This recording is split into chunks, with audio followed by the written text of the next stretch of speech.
Operation सिंदूर के बाद जैसलमेर से सटी भारत पाकिस्तान की सीमा पर बीएसएफ के जवानों ने एक किला बनाया है। यह ऐसा किला है कि अगर दुश्मन की तरफ से गोली चलती है तो भारत की तरफ से गोला चलता है।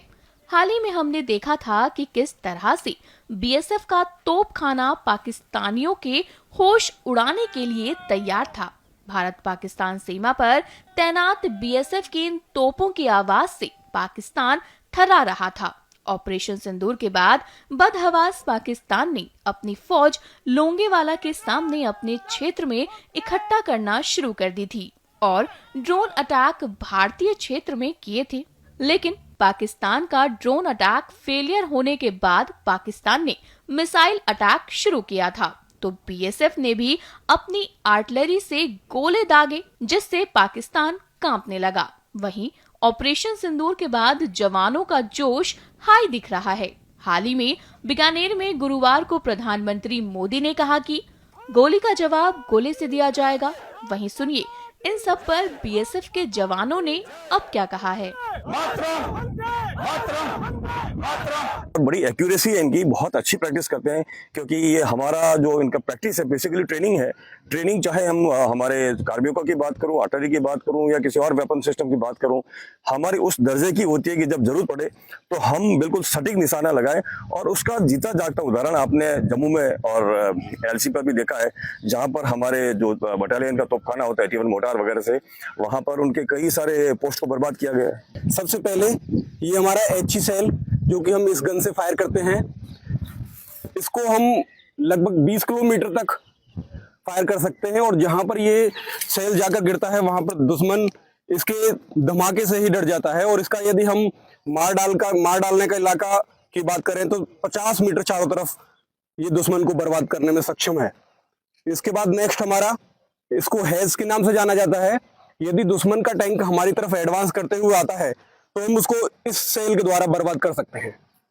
नेक्स्ट ये हमारा स्टार सेल है।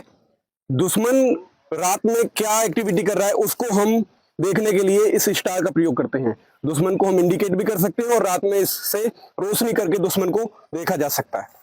इसके बाद ये हमारे स्मोक सेल है। इससे हम दुश्मन को ब्लाइंड कर सकते हैं। जहां पर दुश्मन की कोई भी एक्टिविटी है, दुश्मन के चारों तरफ हम धुएं का पर्दा करके उसको ब्लाइंड कर सकते हैं। इसके बाद जो नेक्स्ट हमारे ये हैं, इनको हम कार्डेज बोलते हैं। इनके द्वारा हम इन सभी सेलों को टारगेट तक यानी मुनासिब दूरी तक पहुंचाने के काम में ये आते हैं। मुराद हमारा सभी का फुल हाई है। ऑपरेशन सिंदूर अभी चल रहा है और लास्ट तक हमारा, आज नहीं जब तक हम हैं तब तक ये देश की रक्षा के लिए हमारा मुराल हमेशा हाई रहेगा। ऐसा ही हमें आदेश मिलेगा, हम हमेशा रेडी हैं। और दुश्मन को मिट्टी में मिलाने के लिए जो भी हमें कार्रवाई का आदेश मिलेगा हम हमेशा करते रहेंगे। और सभी जानते हैं कि अभी पार्ट 1 हुआ है, अभी समाप्त नहीं हुआ है और आगे क्या परिस्थिति आएगी उसके लिए हम सभी लोग तैयार हैं। और आगे जो हमारे आगे फ्रंट लाइन, जहाँ तक बीएसएफ आर्टिलरी की बात है, ये एकमात्र आर्मी के अलावा फौज है, पैरामिलिट्री है, जिसके पास में आर्टिलरी भी है।